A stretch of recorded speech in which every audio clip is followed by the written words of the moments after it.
An assurance that the Levera project will not encroach on Lake and Ramsar site. Stay with us, we'll have the details to this and other stories in the National Report.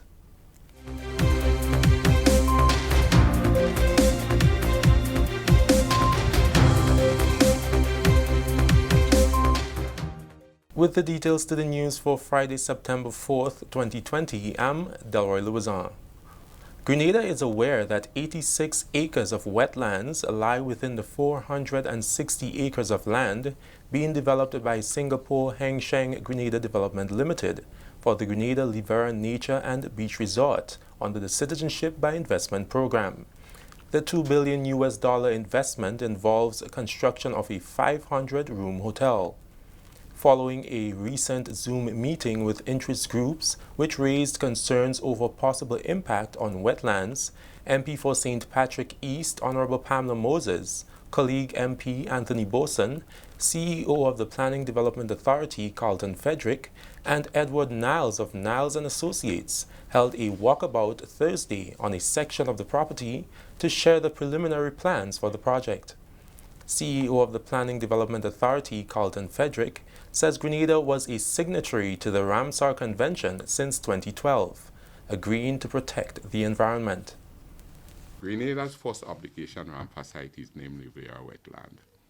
And it go on to say it is a valuable tropical marine ecosystem on the northeast of the island.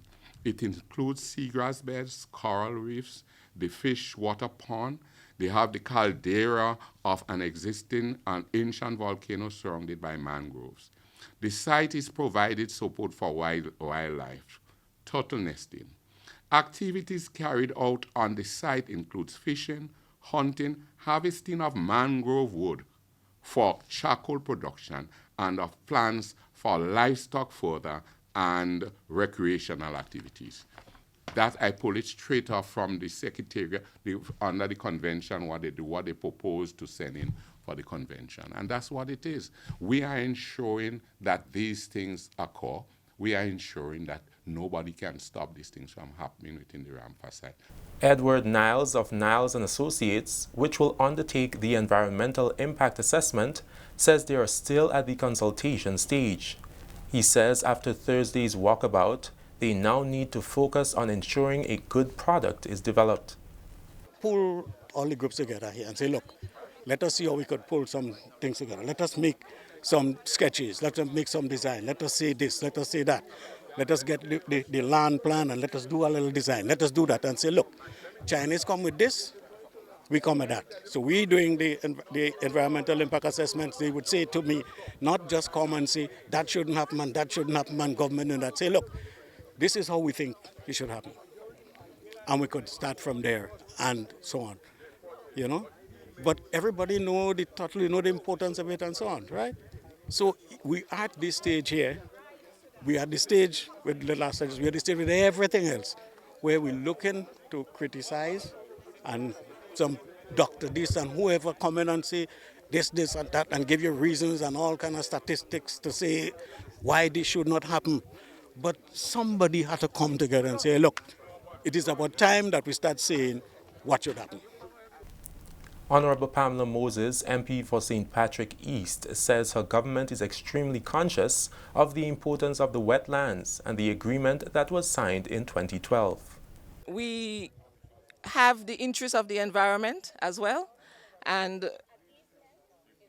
but very importantly, we have a 500 hotel room coming here. 500 hotel rooms. And it is known for every hotel room, you would have 2 or 3 persons employed to manage those rooms and to clean those rooms and to, get the guests to have a good time. It means more than 1,000 jobs permanently at the end of this.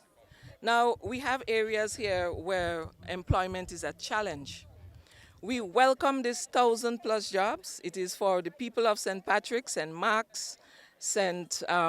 Andrews, and St. John's. The project is valued at $2 billion. Can you imagine how that money will filter down into the pockets of Grenadians? She says the employment benefits and opportunities for the area are tremendous. Some people in my constituency like Levera and River Sally, Rose Hill, they have to take 3 buses to get to Grand Anse. Now, the time for this rural-urban, migration, this would address this. So if someone is working for $1,500 in Grand Anse, and they're getting that same money from this hotel right here, it means that they don't have to take $500 or $800 and pay rent. It means that our people up here will be able to stay up here, stay in their homes, save journeying all the way to St. George's that makes people very nauseous and, very uncomfortable all the long journeying. And these people will be more productive.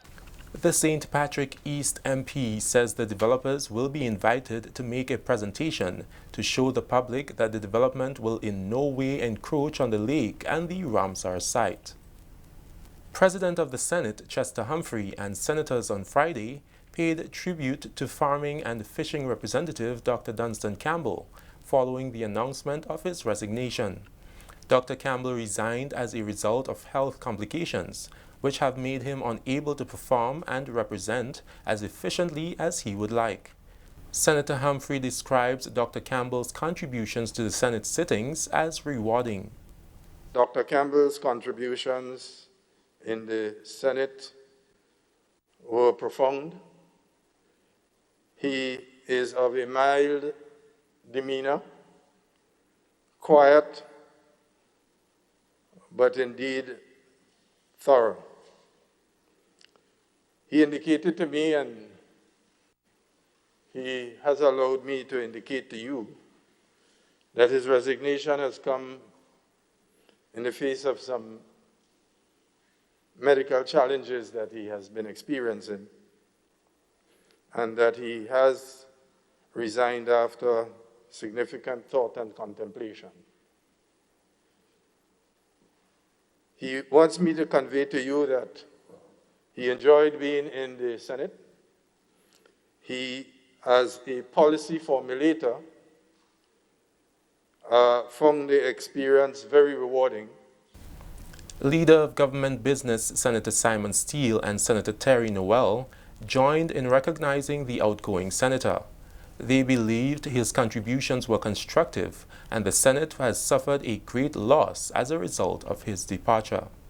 And we certainly wish him the best of health moving forward. And what struck me about his contribution here was certainly his humbleness, his commitment to serving Grenada, not just the constituency that he represented, our farmers and our fishers, but his interest, passion for the development of our nation, and always with an objective and constructive perspective. I believe it would be a great loss to St. John as well.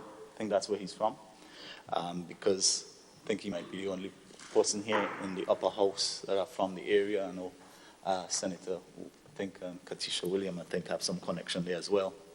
But it would be a great loss for St. John, and it would be a great loss for the agriculture sector.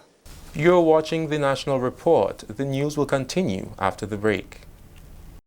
The Ministry of Education and Human Resource Development is inviting you to join us for the LearnBook official virtual launch this Sunday, September 6, 2020. Hear remarks by the Minister for Education and other ministry officials. Learn about the use of the e-devices that will be handed out to students across the country, and witness the journey in transforming the delivery of education. Tune in to GIS Channel 22 and on Facebook, live from 8 p.m. The Minister for Education is inviting all parents and students at home to join your hearts and hands in an hour of prayer to mark the start of the new school year. Join us via the Government Information Service, Channel 22, and all other major platforms from 9 a.m. on Monday, September 7 for special devotions as we unite with prayer among all students and teachers at the same time. Monday, September 7th, 2020. From 9 a.m., it's the hour of prayer as we mark the start of the new school year. Join us. Welcome back. Approximately 12,000 students in Grenada, Carriacou, and Petite Martinique will benefit from the government's school uniform voucher program this year.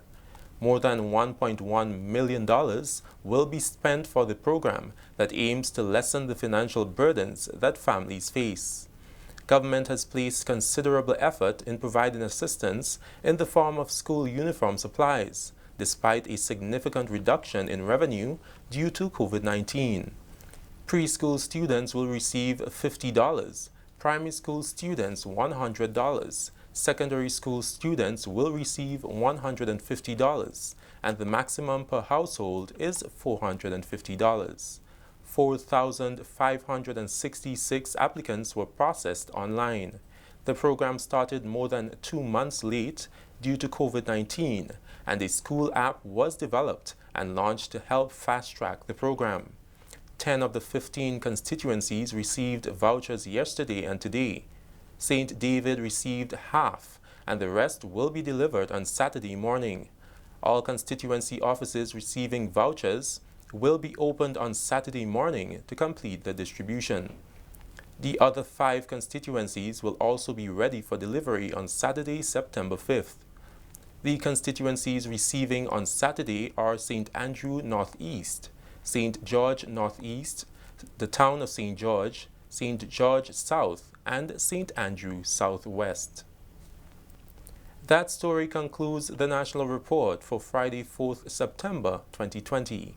Recapping the headline, an assurance that the Levera project will not encroach on Lake and Ramsar site. That's all from us here at the newsroom. On behalf of all who made this newscast possible, management and staff of the Government Information Service, I'm Delroy Louison, thanking you for joining us. We'll see you next time.